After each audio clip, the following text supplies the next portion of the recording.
ইগা হয়েছে আঙ্গন নোয়াখালী অঞ্চলের বিখ্যাত পিঠা পান্তুয়া পিঠা আর বিভিন্ন অঞ্চলে এটা আবার ডিম সুন্দরী পিঠাও কম। তো আজ যে এই পিঠার রেসিপি শেয়ার করুম। আসসালামু আলাইকুম আফার আর ভাইয়ারা, কি অবস্থা আন্নগো? আয়ান্নগো নোয়াখালী আপা আজ যে চলে এসেছি নতুন ভিডিও লই।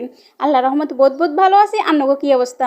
তো পেজিকে খোলো ওই সাইজ 5-6 মাস একখান পর্যন্ত লং ভিডিও নাই। মামাকে আর এন্ডে সাইজে এনে ভাইরাল করবো। লং ভিডিও ছাড়া কোনোদিনও ভিডিও ভাইরাল হতো না। তো এই না ভিডিও করতাম গেছি আর দেখছেন নি ভিডিও করতে যাই না পিঠা কেনারে দিছি একটা সেক লাগে। তাও সমস্যা নাই, এত কষ্ট করে ভিডিও করছি কই না ভিডিওটা সারিয়ে পিঠাকে বানাই বলে প্রথমে কিরম আটা করি এলাম। আটা করে বলে প্রথম দিয়ে মেঘে দিয়ে দিছি, এরপরে দিছি পরিমাণ মতন চিনি। আপনারা কম বেশি চাই দিবেন। এরপরে দিয়ে দিবেন হালকা একটু লবণ, এটা আপনাকে স্বাদ অনুযায়ী দিবেন, লবণ কম দিলে মোটে ভালো হইব। এরপরে দিয়ে দিছি লিকুইড দুধ, এগুলো জাল করা। আপনারা আবার এনে গুঁড়া দুধ ব্যবহার করতে পারেন, আবার এমনি পানি দিয়ে ডিম আর চিনির মিষ্টি এখন মিক্স করে বলে একটা চামচ গেল ওসি কাটা চামচ গেল এখন ভালো করে অনেকক্ষণ ধরে মানে লাড়িবেন। লাড়তে লাড়তে যখন চিনিগুলো যেগুলো পানি হয়ে যাবো মানে মেশ হয়ে যাবো, এই সময় এবারে কি দিবেন আটা বা ময়দা যেটাই যেন দেন সমস্যা নাই। পরে এগুলো দিই এর কিছু না, আবার এখানে আস্তে আস্তে করে এখানে আটা এখানে মাখতে হবে ভালো করে, বেশি করে ম্যাশ করা লাগবে যেন ভিতরের মধ্যে কোনো একটা শাক মানে গোড়া গোড়া কোনো কিছু না থাকে। এই লেভেলে একটা ভালো করে অনেকক্ষণ ধরে সময় লই আস্তে আস্তে করি এখানে ভালো করে ম্যাশ করা লাগবে। তো ম্যাশ করা হলে দেখছেন কত সুন্দর হয়ে গেছে। আটা করা শেষ, এবার হচ্ছে পিঠা বানাবো। পিঠা বানাবলে কিছু এবার আবার কিছু তেল দিছি কড়াইয়ের মধ্যে, তেল দিয়ে মেঘে দিছি,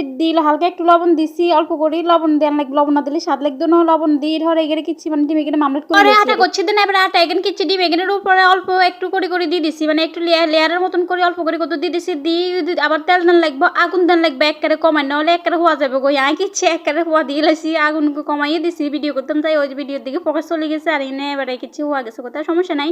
তো বিভিন্ন জায়গায় দেখছি এখানে নাকি এটা যে ডুবো তেলের মধ্যে ভাজে হাতেরা ডিম সুন্দরী পিঠা বানায়। তবে আঙ্গন নোয়াখালী অঞ্চলে আমরা এইভাবে বানাই, ওই যে ডুবো তেলের মধ্যে আমরা নোয়াখালী অঞ্চলের কেউ বাজে না। তো এরপরে এবারে আগুন কমা দিয়ে এখানে হয়ে গেলে আবার কিরবে এখানে উল্টে দেন লাগবো, আস্তে আস্তে আবার উল্টান লাগবে। আবার উল্টোতে যায় আবার গাটার মধ্যে হটবো ওরকম আফা আবার ভিডিও করতে যায় আমার কাছে উল্টে বেলা উল্টোতে যায় আমার চোখ মুখ ভাইয়া হচ্ছে। তো এরকম এক ফিট করে মানে লেয়ার দিতে দিতে আস্তে আস্তে করে অল্প অল্প করে তেল দিতে দিতে তো পিঠে হয়ে যাবো।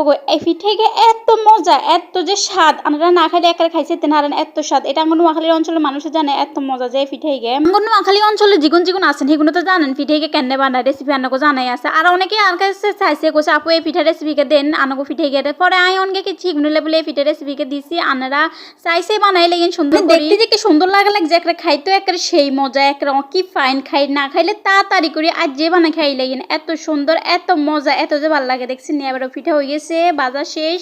এটা কিরকম হচ্ছে অবশ্যই কমেন্টে জানাবেন। আমরা তো আবার ভিডিও চান নাকি না চান হেঁটেই বুঝি না। ভিডিও চাইতে যে কি লাইক দিয়ে জানগোই আর কমেন্টও করেন না। তো আনারা কন্টেন্ট ক্রিয়েটার কি হয়েছে না ভিডিও চান না লাইক কমেন্ট করেন না, এটা কোনো কথা হইলো নেই। পরে এবার এই পিঠা বানানো শেষ। এবার আমি পিঠা এখানে কাটতাম লইছি কি যে গরম আসলো মানে কাটতাম হারিয়ে না এত মোটা করে কাটিয়ে গেলেছি। গরম গরম মানে খানা দেখলে তো লোক সামলাতাম হারি না মানে তাড়াতাড়ি করে খাইলেন লাগবো।